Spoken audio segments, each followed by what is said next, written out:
wonder what kind of week Harry Redknapp's had. Remember, he got a bit tetchy in a press conference after QPR's win against Southampton. Although he cheered up a bit when he managed to drive back home in 20 minutes. What got him riled was the story about his team's alleged heavy drinking on their warm weather break to Dubai.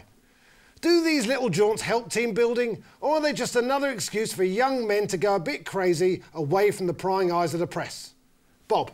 I've never understood. I understand sometimes that the conditions are so bad in this country that you can't really train. I don't really understand warm weather training. They take them out to Dubai, and then we can all train and we can all get fit. It's a team bonding exercise. Yeah, but then they got to come back and play in the snow against Shrewsbury or something like that. Oh, you think it's a bit of a shock? They should go to Shrewsbury in the snow. Exactly. So you train where you're going to play.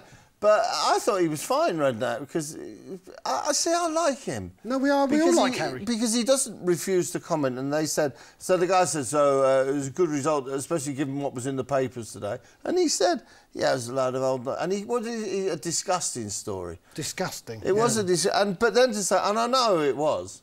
And the bloke said, so you think there's a problem with players? No, it weren't a player. It wasn't a player. And he more or less, he said it was a football agent. It was an agent, yes. So you could very easily narrow it down.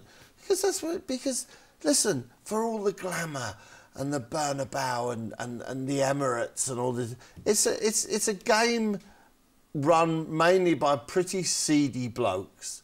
And so it's agents and it's managers, and they're probably always rocking. And I think it's nice every now and again, they just lift that little curtain and you see what really goes on.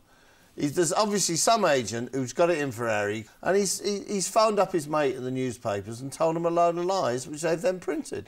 Well, Harry wasn't happy. Football. Omid, yes. What do you think about this sort of warm weather training idea?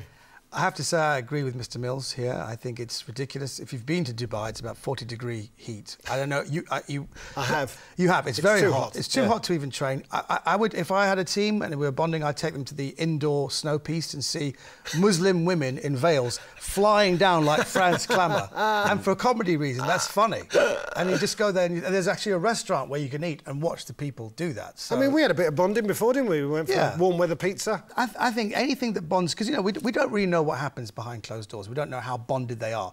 Just because they train, it doesn't mean they actually spend time with each other. No. Well, look, because sometimes they don't pass. You saw that thing with Kieran Dyer and what's his name? Lee Bowyer. Lee Bowyer. Lee Bowyer, yeah. Lee Bowyer could have a fight in an empty room, though, to be fair. No, but I tell you why. Because that had been building up. He wasn't passing to him during the game because apparently for weeks in training, never passed him in training. They didn't spend time with each other. Do you know what they needed? They needed a heavy drinking session in a bar in the Middle East. Where they'd all get put in prison for it. But I think that... You know what? The England team, look at the England team before Euro 96. They went out to Hong Kong. Gazza got in a dentist chair. They all got horribly, horribly drunk. But it worked for a team building You don't need to get exercise. drunk, but when you go away and you spend time with each other, you're more likely to put little grudges aside and pass the ball. Because that Bowyer-Kieran Dyer thing, they weren't passing to each other in training for weeks. So I think that kind of thing is very helpful.